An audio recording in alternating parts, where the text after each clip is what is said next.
Yes, we are live now. Welcome you all for today's online class. So ಎಲ್ಲ ನನ್ನ ಪ್ರೀತಿ ವಿದ್ಯಾರ್ಥಿಗಳಿಗೆ ಇವತ್ತಿನ physics online ಕ್ಲಾಸ್ಗೆ ಸ್ವಾಗತ ಅಂತ ಹೇಳ್ತಾ ಪ್ರೀವಿಯಸ್ ಕ್ಲಾಸ್ ಅಲ್ಲಿ ನಾವು ಕ್ರಿಶೋಫ್ಸ್ ಲಾಸ್ ಮತ್ತೆ ವೀಟ್ಸ್ಟ್ರೋಮ್ ಬ್ರಿಡ್ಜ್ ನೆಟ್ವರ್ಕ್ ಅನ್ನೋ ಒಂದು ಇಂಪಾರ್ಟೆಂಟ್ ಕಾನ್ಸೆಪ್ಟ್ ನ ಡಿಸ್ಕಷನ್ ಮಾಡಿದ್ವಿ. ಕ್ರಿಶೋಫ್ ಲಾನ ನಾವು ಕಾಂಪ್ಲಿಕೇಟೆಡ್ ಸರ್ಕ್ಯೂಟ್ ಗೆ ಅಪ್ಲೈ ಮಾಡಿ ಯಾವ ತರ ಕರೆಂಟ್ ನ ಮತ್ತೆ ಪೊಟೆನ್ಶಿಯಲ್ ಡಿಫರೆನ್ಸ್ ಮತ್ತೆ ಅಲ್ಲಿರ್ತಕ್ಕಂಥ EMF ಅಲ್ಲಿರ್ತಕ್ಕಂಥ ಎಂಟೈರ್ ರಿಲೇಶನ್ಶಿಪ್ ನ ಕಲ್ತಿದ್ವಿ.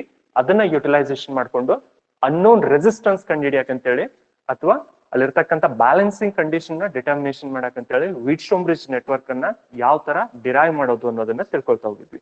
ಸೊ ಇವತ್ತು ಕೆಲವೊಂದಿಷ್ಟು ಇಂಪಾರ್ಟೆಂಟ್ ಕ್ವಶನ್ ಆನ್ಸರ್ಸ್ ಗಳನ್ನ ಡಿಸ್ಕಷನ್ ಮಾಡ್ತಾ ಹೋಗೋಣ in the chapter of current electricity. So today let's go for some important question answers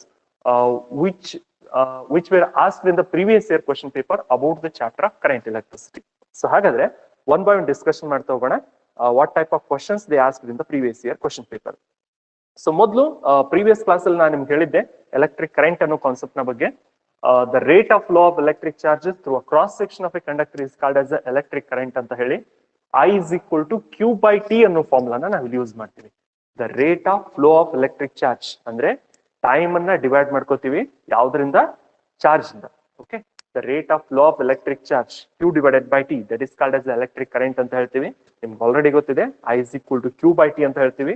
ಇದನ್ನ ಮೆಜರ್ಮೆಂಟ್ ಮಾಡ್ತಕ್ಕಂತ SI into ಆಂಪಿಯರ್ ಆಗುತ್ತೆ ಅಂತ ಹೇಳಿ. And also you know that the current is considered as a scalar quantity and SI unit of that content will be ampere ಅಂತ. Direct question ಕೇಳ್ಬಿಡ್ತಾರೆ. Define electric current and write its SI unit ಅಂತ ಕೇಳ್ತಿರ್ತಾರೆ. So at that time you can write this explanation. And one more thing is write the expression for the electric current in a conductor and explain it terms ಅಂತ ಒಂದ್ಸಲ question ಕೇಳಿದ್ರು. Write the expression for electric current in with of a conductor. So ಸಾಕಷ್ಟು ಫಾರ್ಮುಲಾಗಳು ಬರ್ತವೆ. ಅದರಲ್ಲಿ ಒಂದು formula drift ವೆಲಾಸಿಟಿಗೆ ಸಂಬಂಧಪಟ್ಟದ್ದು. ಆ ಕಂಟೆಂಟ್ ಅಂತ ತಿಳ್ಕೊಳ್ಳೋದಕ್ಕಿಂತ ಮುಂಚೆ ಡ್ರಿಫ್ಟ್ ವೆಲಾಸಿಟಿ ಅಂದ್ರೆ ಅಂತ ತಿಳ್ಕೊಳ್ಳೋಣ. ಅದಾದ್ಮೇಲೆ ಈ ಕ್ವಶನ್ ಬಗ್ಗೆ ನಿಮ್ಗೆ ಹೇಳ್ತೀನಿ. ಒಂದು ಕಾನ್ಸೆಪ್ಟ್ ನ ಅಬ್ಸರ್ವೇಷನ್ ಮಾಡ್ರಿ. The average velocity with which free electrons are get drifted in the opposite direction to the electric field under the influence of the external electric field is called as drift velocity ಅಂತ ಹೇಳ್ತೀವಿ. So very simple. Velocity ಅನ್ನೋ ಒಂದು concept ನ ಕಲ್ತಿರಿದ್ರಿ motion ಅನ್ನೋ chapter ಅಲ್ಲಿ. Loss of motion, basic concept of motion ಬಗ್ಗೆ ನೀವು ತಿಳ್ಕೊಳ್ತಾ ಇರ್ಬೇಕಾದ್ರೆ ವೆಲಾಸಿಟಿ ಅನ್ನೋ ಕಾನ್ಸೆಪ್ಟ್ ನ ತಿಳ್ಕೊಂಡಿದ್ರಿ. The ratio of displacement to the time taken is called as a velocity ಅಂತ. ಈ ವೆಲಾಸಿಟಿ ಯಾವ್ದಕ್ ಸಂಬಂಧಪಟ್ಟಿದ್ದು ಅಂತಂದ್ರೆ ಕರೆಂಟ್ ಗೆ ಸಂಬಂಧಪಟ್ಟಿರೋ ವೆಲಾಸಿಟಿ. ಅಂದ್ರೆ ಕರೆಂಟ್ ಪಾಸ್ ಆಗ್ಬೇಕು ಅಂದ್ರೆ ನಿಮ್ಗೆ ಗೊತ್ತಿದೆ ಎಲೆಕ್ಟ್ರಾನ್ಸ್ ಇರ್ತವೆ. Electrons are the responsible for the conduction of electricity ಅಂತ ನಿಮ್ಗೆ ಗೊತ್ತಿದೆ. ಈಗ ಒಂದು ಎಕ್ಸಾಂಪಲ್ ನ ತಗೊಳ್ರಿ. ಒಂದು ವೈರ್ ಇದೆ, ಕಾಪರ್ ಅಥವಾ ಅಲ್ಯೂಮಿನಿಯಂ ವೈರ್. ಆ ವೈರ್ ಅಲ್ಲಿ ಕರೆಂಟ್ ಪಾಸ್ ಆಗ್ಬೇಕು ಅಂತಂದ್ರೆ ಅದರಲ್ಲಿ ಯಾವ ಕಂಟೆಂಟು ಅಥವಾ ಯಾವ ಮಟೀರಿಯಲ್ ಕರೆಂಟ್ ನ ತಗೊಂಡು ಹೋಗ್ತವೆ ಅಂತಂದ್ರೆ ಫ್ರೀ ಎಲೆಕ್ಟ್ರಾನ್ಸ್. ಫ್ರೀ ಎಲೆಕ್ಟ್ರಾನ್ಸ್ ಅಂತ ಕರಿತೀವಿ ಅಥವಾ ಎಲೆಕ್ಟ್ರಾನ್ಸ್ ಅಂತ ಕರಿತೀವಿ. ಎಲೆಕ್ಟ್ರಾನ್ಗಳು ಚಲಿಸಿದಾಗ ಒಂದು ಫ್ಯಾನ್ ಬಟನ್ ನೀವು ಸ್ವಿಚ್ ಆನ್ ಮಾಡ್ತೀರಿ. ಎಲೆಕ್ಟ್ರಾನ್ಗಳು ಚಲಿಸ್ತಾ ಹೋದಾಗ ಆ ವೈರ್ ಅಲ್ಲಿ ಮೂವ್ಮೆಂಟ್ ಆಗ್ತಾ ಹೋದಾಗ ಆ ಇಡೀ ಎಂಟೈರ್ ಎಲೆಕ್ಟ್ರಿಕ್ ಎನರ್ಜಿ ಇದ್ದದ್ದು ಮೆಕ್ಯಾನಿಕಲ್ ಎನರ್ಜಿ ಕನ್ವರ್ಟ್ ಆಗುತ್ತೆ. So okay, generally the free electrons are the current carriers in solid type of a conductors ಅಂತ ಹೇಳ್ತೀವಿ. ಹೌದಾ? ಈಗ ನೋಡ್ರಿ, the average velocity with which free electrons are get drifted opposite the direction of the electric field. ಅಂದ್ರೆ electric field ಒಂದ್ ದಿಕ್ಕಲ್ಲಿ ಇರುತ್ತೆ. ಹೌದಾ? ಆ ಎಲೆಕ್ಟ್ರಿಕ್ ಫೀಲ್ಡ್ ಒಂದ್ ದಿಕ್ಕಲ್ಲಿ ಇರ್ತಾ ಇರ್ಬೇಕಾದ್ರೆ ಸೊ ಫ್ರೀ ಎಲೆಕ್ಟ್ರಾನ್ಸ್ ಗಳು ಅದರ ವಿರುದ್ಧ ದಿಕ್ಕಿನಲ್ಲಿ, ಓಕೆ, ವಿರುದ್ಧ ದಿಕ್ಕಿನಲ್ಲಿ ಡ್ರಿಫ್ಟ್ ಆಗ್ತಾ ಇದ್ರೆ ಅಥವಾ ಮೂವ್ಮೆಂಟ್ ಆಗ್ತಾ ಇದ್ರೆ, ಕಂಪ್ಲೀಟ್ಲಿ ಪುಷ್ ಆಗ್ತಾ ಇದ್ರೆ ಅದ್ವಾಗ ನಾವು ಇದನ್ನ ಕನ್ಸಿಡರೇಷನ್ ಮಾಡ್ಕೊತೀವಿ. ಓಕೆ, ಸಾಕಷ್ಟು ಎಲೆಕ್ಟ್ರಾನ್ಗಳು ಹೋಗ್ತಿರ್ತವೆ. ಸ್ವಲ್ಪ ಇಮ್ಯಾಜಿನರಿ ಆಗಿ ಕಲಿಬೇಕು. The average velocity with which free electrons are get drifted in the opposite direction of the electric field under the influence of the external electric field. Okay, ಈ ಎಲೆಕ್ಟ್ರಿಕ್ ಫೀಲ್ಡ್ ನ apply ಮಾಡಿದಾಗ ಮಾತ್ರ ಎಲೆಕ್ಟ್ರಾನ್ಗಳು ಚಲಿಸ್ತವೆ. ಒಂದು simple example ಹೇಳ್ಬೇಕಂದ್ರೆ ಒಂದು wall clock ಇರುತ್ತೆ ಅಂತ ಅನ್ಕೊಳ್ರಿ. ಆ ವಾಲ್ ಕ್ಲಾಕ್ ಒಳಗಡೆ ನೀವು ಸೆಲ್ ಅನ್ನ ಹಾಕಿರ್ತೀರಿ. ಸೆಲ್ ಇಂದ ಏನಾಗ್ತಿರ್ಬೇಕು, ಡ್ರಿಫ್ಟ್ ಆಗ್ತಾ ಇರ್ಬೇಕು, ಎಲೆಕ್ಟ್ರಾನ್ಗಳು ಹೊರಗೆ ಬರ್ತಿರ್ತವೆ. ಸೊ ಕೆಮಿಕಲ್ ಎನರ್ಜಿ ಇದ್ದದ್ದು ಮೆಕ್ಯಾನಿಕಲ್ ಎನರ್ಜಿ ಕನ್ವರ್ಟ್ ಆಗ್ತಿರ್ತಾರೆ. ಸೊ ಅಂದ್ರೆ it will be working under the influence of the external electric field ಓದಿ. So external electric field help ಇಂದ ಮಾತ್ರ ಅದು ವರ್ಕ್ ಆಗ್ತಿರತ್ತೆ ಅನ್ನೋದು ನಿಮ್ಗೆ ಗೊತ್ತಿರ್ಲಿ. ಸೊ ಕಾಮನ್ ಆಗಿ ಈ ಎಲ್ಲಾ ಎಲೆಕ್ಟ್ರಾನ್ಗಳು ಚಲಿಸ್ತಿರ್ತಾವಲ್ಲ, ಇದರ ಅವರೇಜ್ ವೆಲಾಸಿಟಿನ ನಾವು ತಗೋತೀವಿ. So average velocity with which free electrons are get drifted in the opposite direction of the electric field under the influence of the external electric field is called as a drift velocity. ಅಂದ್ರೆ simple words ಅಲ್ಲಿ ಹೇಳ್ಬೇಕು ಅಂತಂದ್ರೆ ಒಂದು circuit ಇರುತ್ತೆ, ಆ circuit ಒಳಗಡೆ ಇರತಕ್ಕಂತ electric field ಇಡೀ ಎಂಟೈರ್ ಸರ್ಕ್ಯೂಟ್ ಗೆ ಅಪ್ಲೈ ಆಗ್ತಾ ಇರ್ಬೇಕಾದ್ರೆ ಆ ಎಲೆಕ್ಟ್ರಾನ್ಗಳು ಏನ್ ಚಲಿಸ್ತಾವಲ್ಲ, ಫ್ರೀ ಎಲೆಕ್ಟ್ರಾನ್ಗಳು ಏನ್ ಡ್ರಿಫ್ಟ್ ಆಗ್ತಾವಲ್ಲ, ಅದರ ಅವರೇಜ್ ವೆಲಾಸಿಟಿ.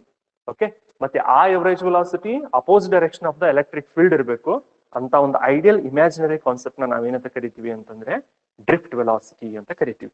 ಓಕೆ, ಡೈರೆಕ್ಟ್ಲಿ ಈ ಕ್ವಶನ್ ಅನ್ನ ಕೇಳಿದ್ರು ಸಾಕಷ್ಟು ಸಲ. The average velocity with which free electrons are get drifted in the opposite direction of the electric field under the influence of the external electric field is called as the drift velocity ಅಂತ ಕರಿತೀವಿ. Commonly ಇದನ್ನ indicate ಮಾಡ್ತಾ ಇರ್ಬೇಕಾದ್ರೆ VD ಅನ್ನೋ letter ನ use ಮಾಡ್ಕೋತೀವಿ. Okay, V ನ ಈ ತರ ಬರೀಬೇಕು, ಮತ್ತೆ ಡಿ ವೆರಿ ಸ್ಮಾಲ್ ಡಿ ನ ಈ ತರ ಬರೆಯೋ ಪ್ರಯತ್ನ ಮಾಡ್ರಿ. So that is called as the drift velocity. So ಹಾಗಾದ್ರೆ ಇದನ್ನ ಯೂಸ್ ಮಾಡ್ಕೊಂಡು ಕರೆಂಟ್ ಫಾರ್ಮುಲಾ ಬರೀತೀವಿ ನೋಡ್ರಿ. ಆ ಕರೆಂಟ್ ಫಾರ್ಮುಲಾ ಏನು ಅಂತಂದ್ರೆ I is equal to NEAVD ಅಂತ ಅರ್ಥ. ಅಂದ್ರೆ ಅದರ ಅರ್ಥ, ಸೊ ಎನ್ ಅಂತಂದ್ರೆ ನಂಬರ್ ಆಫ್ ಎಲೆಕ್ಟ್ರಾನ್ಸ್, ಆ ಇಡೀ ಒಂದು ಕಂಡಕ್ಟರ್ ಅಲ್ಲಿ ಇರ್ತಕ್ಕಂತ ಎಲೆಕ್ಟ್ರಾನ್ ಗಳ ಸಂಖ್ಯೆ. N is indicating number of the electrons and E is indicating charge of an electron. Charge of an electron ನಿಮ್ಗೆ ಗೊತ್ತಿದೆ. Charge of the electron last class ಅಲ್ಲಿ ನಾನು ನಿಮ್ಗೆ ಹೇಳಿದ್ದೆ, ಈ ವ್ಯಾಲ್ಯೂ ತಗೋತೀವಿ. ಎಷ್ಟಿರುತ್ತೆ ಅಂತಂದ್ರೆ 1.6 into 10⁻⁻19 ಕೂಲಂಬ್ ಅಂತ ಇರುತ್ತೆ. So this is called as charge of an electron. So number of electrons ಗಳನ್ನ ಸ್ಮಾಲ್ ಲೆಟರ್ ಇಂದ ಇಂಡಿಕೇಟ್ ಮಾಡ್ತೀವಿ, charge of the electron.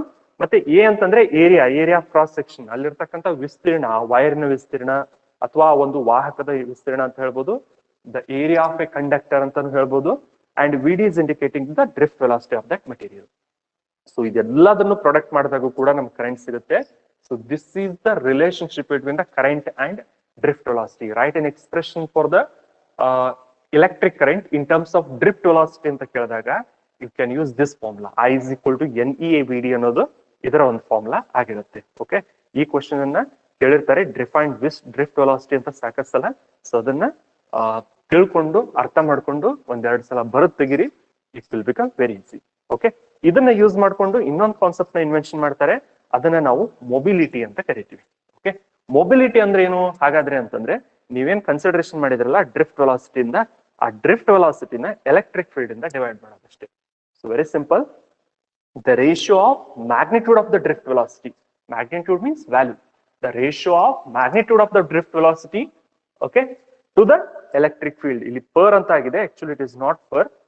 You have to write it as. Okay, ಇದನ್ನ ಬರೀತಾ ಇರಬೇಕಾದ್ರೆ you can write it as the ratio of drift velocity ಅಂತ ತಗೋಬೇಕು ನಾವು ಅದನ್ನ. The ratio of drift velocity to the electric field ಅಂತ ಆಗ್ಬೇಕಿತ್ತು. ಸ್ವಲ್ಪ ಇದನ್ನ ಕರೆಕ್ಷನ್ ಮಾಡ್ಕೊಡ್ರಿ ಬರೀತಾ ಇರಬೇಕಾದ್ರೆ. So that is what the ratio of the drift velocity to the electric field anta agbeku. I will write it here, so you can write it like this type. Okay, the ratio of drift velocity to the unit electric field anta tagori. The ratio of drift velocity to the unit electric field, so that is called as the mobility anta helbodu. Per antandre ಮತ್ತೆ divide ಆಗುತ್ತೆ. So ನೆನ್ಪಿಟ್ಕೊರಿ, the ratio of magnitude of the drift velocity to the unit electric field, that is called as the mobility. Okay, ಮತ್ತೊಂದು concept ಬರುತ್ತೆ current density ಅಂತ. So current density means very simple, the ratio of the electric current to the area of cross section of the material. The ratio of electric current ಅಂದ್ರೆ ಒಂದು wire ಅಲ್ಲಿ ಅಥವಾ ಒಂದು conductor ಅಲ್ಲಿ pass ಆಗ್ತಕ್ಕಂಥ ಕರೆಂಟಿನ ಪ್ರಮಾಣವನ್ನ ನಾವು ಏರಿಯಾ ಆಫ್ ಕ್ರಾಸ್ ಸೆಕ್ಷನ್ ಇಂದ, area of cross section meter square ಅಲ್ಲಿ ಇರುತ್ತೆ. Area will be in terms of meter only. So the ratio of the electric current to the area of cross section of the material, that is called as the current density. Define current density and write its SI unit ಅಂತ ಕೇಳ್ತಿರ್ತಾರೆ. So ಇದನ್ನ commonly J letter ಇಂದ indicate ಮಾಡ್ತಾರೆ. So it will be indicated by the letter J, capital J. So define current density ಅಂತ ಹೇಳಿದ್ರೆ the ratio of the electric current to the area of cross section of a material. So that is called as a current density. So ಇದರ SI unit ampere per metre square ಅಂತ ಇರುತ್ತೆ. So ನಿಮ್ಗೆ already ಗೊತ್ತಿದೆ, current ಇದ್ದು ampere ಆಗಿರುತ್ತೆ, ಏರಿಯಾದ್ದು metre square denominator ಇರುತ್ತೆ, numerator ಬಂದಾಗ m⁻⁻² ಅಂತ ಆಗುತ್ತೆ. So ampere per metre square is the SI unit of the current density ಅಂತ ಹೇಳ್ಬೋದು. So these are the some of the important questions which were asked in the previous question paper from the chapter of electricity. So ಈ chapter ಕೇಳಿರ್ತಕ್ಕಂಥ important content define drift velocity ಅನ್ಬೋದು, current density ಅನ್ಬೋದು, mobility ಅನ್ಬೋದು, write the formula of the electric current in terms of drift velocity ಅಂತ ಕೇಳ್ಬೋದು. So at that time you can write this explanation. ಇದೆಲ್ಲದನ್ನ ಬರೆದು practice ಮಾಡೋ ಪ್ರಯತ್ನ ಮಾಡ್ರಿ, then it will become definitely perfect. And then we will go for the some more explanation. ಇನ್ನು ಕೆಲವೊಂದಿಷ್ಟು concept ಗಳನ್ನ discussion ಮಾಡ್ತಾ ಹೋಗೋಣ. ಅದಕ್ಕಿಂತ ಮುಂಚೆ ನಿಮ್ಗೆ ಒಂದು ಇನ್ಸ್ಟ್ರೂಮೆಂಟ್ ನ ತೋರ್ಸಕ್ ಇಷ್ಟಪಡ್ತೀನಿ. ಲಾಸ್ಟ್ ಟೈಮ್ ನೀವು ಒಂದು ಕಾನ್ಸೆಪ್ಟ್ ನ ಕಲ್ತಿದ್ರಿ, balancing condition for Wheatstone bridge network ಅಂತ ಹೇಳಿ. Balancing condition for Wheatstone bridge network ಅಂತಂದಾಗ ನೀವು ಒಂದು ರಿಲೇಶನ್ಶಿಪ್ ನ ಕಲ್ತಿದ್ರಿ, ನೆನ್ಪ್ ಮಾಡ್ಕೊಳ್ರಿ. P divided by Q is equal to R divided by S ಅಂತ ಒಂದು ಡೆರಿವೇಶನ್ ಮಾಡಿದ್ರಿ. ವೆರಿ ಇಂಪಾರ್ಟೆಂಟ್ ಡೆರಿವೇಶನ್ ಅಂತ ಹೇಳಿದ್ದೆ. 5 marks ಗೆ ಇದನ್ನ ಕೇಳ್ತಾರಂತ ಕೂಡ ಹೇಳಿದ್ದೆ. ಇದರಲ್ಲಿ ಒಂದು ವೈರ್ ನ ಕೊಟ್ಟಿರ್ತಾರೆ ನಿಮಗೆ. ಆ ವೈರ್ ಅನ್ನ ಯುಟಿಲೈಸೇಷನ್ ಮಾಡ್ಕೊಂಡು ಯೂಸ್ ಮಾಡ್ಕೊಂಡು ನಾವು ಅದರ ರೆಸಿಸ್ಟೆನ್ಸ್ ಮತ್ತೆ ರೆಸಿಸ್ಟಿವಿಟಿ ಎರಡೂ ಕಾನ್ಸೆಪ್ಟ್ ಗಳನ್ನು ಕೂಡ ಕಂಡುಹಿಡಿಬಹುದು ಅಂತ ಹೇಳಿದ್ದೆ. ಆ ಒಂದು ಎಕ್ಸ್ಪ್ಲನೇಷನ್ ಬಗ್ಗೆ ಇರತಕ್ಕಂತ ಒಂದು ಇನ್ಸ್ಟ್ರೂಮೆಂಟ್ ನ ಇವತ್ತು ನಿಮ್ಗೆ ಪರಿಚಯ ಮಾಡಿಕೊಡ್ತೀನಿ. ಈ ಇನ್ಸ್ಟ್ರೂಮೆಂಟ್ ಗೆ ಏನಂತ ಕರೀತಾರ ಅಂತಂದ್ರೆ we will call it as a meter bridge. Metre bridge ಅಂತ ಕರೀತಾರೆ. ಲ್ಯಾಬ್ರೋಟರಿಗಳು ಸ್ಟಾರ್ಟ್ ಆದ ತಕ್ಷಣ ನಿಮ್ಗೆ ಎಕ್ಸ್ಪೆರಿಮೆಂಟ್ ನ ನಾನು ಮಾಡಿಸ್ತೀನಿ. ಮೀಟರ್ ಬ್ರಿಡ್ಜ್ ಅನ್ನೋ ಒಂದು ಡಿವೈಸ್ ಇದೆ. ಈ ಡಿವೈಸ್ ಯಾವ ತರ ಇರುತ್ತೆ ಅಂತಂದ್ರೆ ಒಂದು ಕಟ್ಟಿಗೆಯಿಂದ 1 ಮೀಟರ್ ಉದ್ದನ್ ಕಟ್ಟಿಗೆಯಿಂದ ಒಂದು ಸ್ಲ್ಯಾಬ್ ತರ ಒಂದು ಮಟೀರಿಯಲ್ ನ ರೆಡಿ ಮಾಡಿರ್ತಾರೆ. ಅದ್ರ ಮೇಲ್ಗಡೆ ಒಂದು ತೆಳ್ಳನ ವೈರ್ ತಗೊಂಡಿರ್ತಾರೆ, ಒಂದು ಸ್ಕೇಲ್ ಇಟ್ಟಿರ್ತಾರೆ, 1 ಮೀಟರ್ ಕಂಪ್ಲೀಟ್ಲಿ ಉದ್ದ ಆಗಿರ್ತಕ್ಕಂಥ ಸ್ಕೇಲು. ಅದ್ರ ಮೇಲ್ಗಡೆ ಒಂದು ನಿಕ್ರೋಮ್ ಅಥವಾ ಅಲ್ಲಿ ಒಂದು ಕಾನ್ಸ್ಟಂಟೈನ್ ವೈರ್ ಅನ್ನ ಯೂಸ್ ಮಾಡ್ಕೊಂಡು ಒಂದು ಥಿನ್ ವೈರ್ ಸ್ಟ್ರಕ್ಚರ್ ನ ಅಲ್ಲಿ ಕೊಟ್ಟಿರ್ತಾರೆ. ಓಕೆ, ಅದಾದ್ಮೇಲೆ ಇಲ್ಲೆಲ್ಲ ಕಾಣ್ತಾ ಇರುತ್ತಲ್ಲ ಅಲ್ಯೂಮಿನಿಯಂ ಸ್ಟ್ರಿಪ್ಸ್ ಇರ್ತವೆ ಈ ತರ. ಅದಾದ್ಮೇಲೆ ಇಲ್ಲಿ ಕಾಣ್ತಕ್ಕಂಥದ್ದು ಏನಂತಂದ್ರೆ ಇದನ್ನ ನಾವು ವೇರಿಯೇಬಲ್ ರೆಸಿಸ್ಟೆನ್ಸ್ ಅಂತ ಕರಿತೀವಿ, ಅಥವಾ ನಾವು ಅದನ್ನ ರೆಸಿಸ್ಟೆನ್ಸ್ ಬಾಕ್ಸ್ ಅಂತ ಕರಿತೀವಿ. ಈ ರೆಸಿಸ್ಟೆನ್ಸ್ ಬಾಕ್ಸ್ ಸಹಾಯದಿಂದ ನಾವ್ ಏನ್ ಮಾಡ್ಬೋದು ಅಂತಂದ್ರೆ we can change the value of resistance. ನಿಮಗೆ ಎಷ್ಟು ಓಮ್ ಬೇಕೋ ಅಷ್ಟು ಓಮ್ ಅನ್ನ ಅಲ್ಲಿ ಅಪ್ಲೈ ಮಾಡ್ತಾ ಹೋಗ್ಬೋದು. 2 ohm, 3 ohm, 5 ohm, 100 ohm, 200 ohm, ಇವೆಷ್ಟು ರೆಸಿಸ್ಟೆನ್ಸ್ ಬೇಕಾದ್ರೂ ಇಲ್ಲಿ ಅಪ್ಲೈ ಮಾಡ್ಬೋದು. ಆ ಕನೆಕ್ಷನ್ ಇಲ್ಲಿ ಕೊಟ್ಟಿರ್ತಾರೆ. ಜಸ್ಟ್ ಅಬ್ಸರ್ವೇಷನ್ ಮಾಡ್ರೆ, ಸ್ವಲ್ಪ ಥಿಯರಿ ತಿಳ್ಕೊಟ್ರೆ, ಲ್ಯಾಬ್ ಮಾಡ್ತಾ ಇರ್ಬೇಕಾದ್ರೆ ನಿಮ್ಗೆ ಬ್ರೀಫ್ ಆಗಿ ಹೇಳ್ತೀನಿ. ನಿಮ್ಮ ಹತ್ರನೇ ಇನ್ಸ್ಟ್ರೂಮೆಂಟ್ ಕೊಟ್ಟಿರ್ತೀವಿ, ಆ ಇನ್ಸ್ಟ್ರೂಮೆಂಟ್ ಹೆಲ್ಪ್ ಇಂದಾನೆ ನೀವೆಲ್ಲ ಕ್ಯಾಲ್ಕುಲೇಷನ್ ಮಾಡ್ತಾ ಹೋಗ್ಬೋದು. ಇವಾಗ ಜಸ್ಟ್ ಒಂದು ಐಡಿಯಾ ತಿಳ್ಕೊಳ್ರಿ. ಸೊ ಇದಾದ್ಮೇಲೆ ಇನ್ನೊಂದು ಇಕ್ವಿಪ್ಮೆಂಟ್ ಏನ್ ಕೊಟ್ಟಿವಲ್ಲ ಇದನ್ನ ನಾವು ಪ್ಲಗ್ ಕೀ ಅಂತ ಕರಿತೀವಿ. And this is called as a galvanometer. Galvanometer ಬಗ್ಗೆ ಹೇಳಿದ್ದೆ ನಿಮ್ಗೆ ಪ್ರೀವಿಯಸ್ ಕ್ಲಾಸ್ ಅಲ್ಲಿ. The device which is used to check the present current in the electric circuit. ಅಂದ್ರೆ ಕರೆಂಟ್ ಐತು ಅಥವಾ ಇಲ್ಲೋ ಆ ಸರ್ಕ್ಯೂಟ್ ಅಲ್ಲಿ ಅಂತ ಕಂಡುಹಿಡಿಯಕ್ಕೆ ಇದು ಯೂಸ್ ಆಗುತ್ತೆ ಅಂತ ಹೇಳಿದ್ದೆ. ಸೊ ಇಲ್ಲಿ ಕೊಟ್ಟಿರೋದು ಜಾಕಿ ಅಂತ ಕರಿತೀವಿ. ಇದನ್ನ ಸ್ಲೈಡ್ ಮಾಡೋ ತರ ಒಂದು ಮೆಟೀರಿಯಲ್ ಇರುತ್ತೆ, ಪೆನ್ ತರ ಇರುತ್ತೆ. ಸೊ ಅದನ್ನ ಮೂವ್ಮೆಂಟ್ ಮಾಡ್ತಾ ಹೋಗ್ಬೇಕು. ಇಲ್ಲಿ ಕೊಟ್ಟಿರ್ತಕ್ಕಂಥದ್ದು ಸೆಲ್ ಇರುತ್ತೆ, ಡೇನಿಯಲ್ ಅಥವಾ ಲ್ಯಾಕ್ಲೆಂಚಸ್ ಸೆಲ್. ಅಂದ್ರೆ ನೀವು ಸೆಲ್ ಅನ್ನ ಯೂಸ್ ಮಾಡ್ಕೊತಿರ್ತಿರಲ್ಲ, ವಾಲ್ ಕ್ಲಾಕ್ ಹಾಕಿರ್ತಿರಲ್ಲ, ಆ ಸೆಲ್ ಮಾಡೋ ಕೆಲಸನ ಇದು ಮಾಡ್ತಿರುತ್ತೆ. 1.5 ವೋಲ್ಟೇಜು, 2 ವೋಲ್ಟೇಜು, ಒಂದು ಸೆಲ್ ಅನ್ನ ಕೊಟ್ಟಿರ್ತೀವಿ. ಸೊ ಇದೆಲ್ಲ ಕನೆಕ್ಷನ್ ಯಾವ ತರ ಮಾಡೋದು ಅದೆಲ್ಲ ನಾನು ನಿಮ್ಗೆ ಲ್ಯಾಬ್ರೋಟರಿಯಲ್ಲಿ ಹೇಳ್ಕೊಡ್ತೀನಿ. ಇದ್ರ ಅಪ್ಲಿಕೇಶನ್ ತಿಳ್ಕೊಳ್ರಿ, ಇದು ಏನಕ್ಕೆ ಯೂಸ್ ಆಗುತ್ತೆ ಅಂತಂದ್ರೆ, ಸೊ ನೆನ್ಪಿಟ್ಕೊಳ್ರಿ, this metre bridge device is use to determine the unknown resistance. ಒಂದು ವೈರ್ ಅನ್ನ ಕೊಟ್ಟು ಆ ವೈರ್ ದ ರೆಸಿಸ್ಟೆನ್ಸ್ ಎಷ್ಟಿದೆ ಅಂತ ಕಂಡುಹಿಡಿಯಕ್ಕೆ ನಿಮ್ಗೆ ಯೂಸ್ ಆಗುತ್ತೆ ಒನ್ ಅಪ್ಲಿಕೇಶನ್. ಮತ್ತೊಂದು ಅಪ್ಲಿಕೇಶನ್ ಏನಂತಂದ್ರೆ it is also use to determine the resistivity of the wire also. Resistivity ಬೇರೆ, ರೆಸಿಸ್ಟೆನ್ಸ್ ಬೇರೆ. ರೆಸಿಸ್ಟೆನ್ಸ್ ಓಮ್ ಅಲ್ಲಿದ್ರೆ ರೆಸಿಸ್ಟಿವಿಟಿ ಓಮ್ ಮೀಟರ್ ಅಲ್ಲಿ ಇರುತ್ತೆ. So the resistance created between the opposite faces of the or opposite terminals of the material of the material is called as resistivity ಅಂತ ಹೇಳಿದ್ದೆ. Last time ಇದನ್ನ brief ಆಗಿ explanation ಮಾಡಿದ್ವಿ. ಇದ್ರ ಬಗ್ಗೆ ಒಂದು ಸಪರೇಟ್ ಆಗಿ ವಿಡಿಯೋನು ಮಾಡಿದ್ದೆ, ಅದನ್ನ ಚೆಕ್ ಮಾಡ್ಕೊಳ್ರಿ, ನೆನ್ಪ್ ಮಾಡ್ಕೊಳ್ರಿ. Resistivity rho is equal to R A divided by L ಅಂತ ಒಂದು ಫಾರ್ಮುಲಾ ತಗೋತೀವಿ. R A divided by L. Okay, so ಈ ಫಾರ್ಮುಲಾನ ರೆಸಿಸ್ಟಿವಿಟಿ ಕಂಡುಹಿಡಿಯಕ್ಕೆ ಹೇಳ್ತೀವಿ. 3 ಡೈಮೆನ್ಷನ್ ಆಗಿ ಇದನ್ನ ಇಮ್ಯಾಜಿನೇಷನ್ ಮಾಡ್ಕೋಬೇಕು. ರೆಸಿಸ್ಟೆನ್ಸ್ ಅನ್ನೋದು 1 ಡೈಮೆನ್ಷನ್ ಆಗಿರುತ್ತೆ. ಈ ಎರಡೂ ಕಾನ್ಸೆಪ್ಟ್ ಗಳನ್ನು ಕಂಡುಹಿಡಿಯಕ್ಕೆ ನಮ್ಗೆ ಈ ಇಕ್ವಿಪ್ಮೆಂಟ್ ಹೆಲ್ಪ್ ಮಾಡುತ್ತೆ. So the device which is used to determine the unknown resistance of a wire as well as resistivity of that material also, such a type of equipment it is called as a Wheatstone bridge network. So ಅಲ್ಲಿ ನಾವು ಇದನ್ನ use ಮಾಡ್ಕೊತ ಹೇಳ್ತೀವಿ. ಈ ಒಂದು just ideology ನಿಮ್ಗೆ ಇರ್ಲಿ ಅಂತ ಹೇಳಿ ಡಯಾಗ್ರಾಮ್ ನ ನಾನು ನಿಮ್ಗೆ ತೋರಿಸಿದ್ದು. ಇದು ಲ್ಯಾಬ್ರೋಟರಿಯಲ್ಲಿ ಯೂಸ್ ಆಗುತ್ತೆ. ಓಕೆ, ಒಂದು ವೈರ್ ನ ಕೊಟ್ಬಿಡ್ತೀವಿ, ಯಾವ್ದೋ ಒಂದು ವೈರ್, ಅದರ ರೆಸಿಸ್ಟೆನ್ಸ್ ರೆಸಿಸ್ಟಿವಿಟಿ ಎರಡನ್ನೂ ಕಂಡು ಹಿಡ್ಕೊಂಬರ್ರಿ ಅಂತ ಹೇಳ್ತೀವಿ. ಅವಾಗ ನೀವು ಈ ಇಕ್ವಿಪ್ಮೆಂಟ್ ನ ಯೂಸ್ ಮಾಡ್ಕೊಂಡು ರೆಸಿಸ್ಟೆನ್ಸ್ ಮತ್ತೆ ರೆಸಿಸ್ಟಿವಿಟಿ ಎರಡನ್ನೂ ಕೂಡ ಕಂಡು ಹಿಡಿತಾ ಹೋಗ್ಬೋದು. ಓಕೆ, ಇದನ್ನ ನಾನು ಲ್ಯಾಬ್ ಅಲ್ಲಿ ಬ್ರೀಫ್ ಆಗಿ ಹೇಳ್ತಾ ಹೋಗ್ತೀನಿ. ಇವಾಗ ಜಸ್ಟ್ ಒಂದು ಐಡಿಯಾ ತಿಳ್ಕೊಂಡಿರಿ. Okay, so now let's go for the some more type of a questions. So ಹಾಗಾದ್ರೆ ಮತ್ತೊಂದು ಕ್ವಶನ್ ಕೇಳಿದ್ರು, define the term potential difference. What you mean by potential difference ಅಥವಾ ಟರ್ಮಿನಲ್ ಪೊಟೆನ್ಶಿಯಲ್ ಡಿಫರೆನ್ಸ್ ಅಂತಾನು ಕೇಳ್ತಿರ್ತಾರೆ.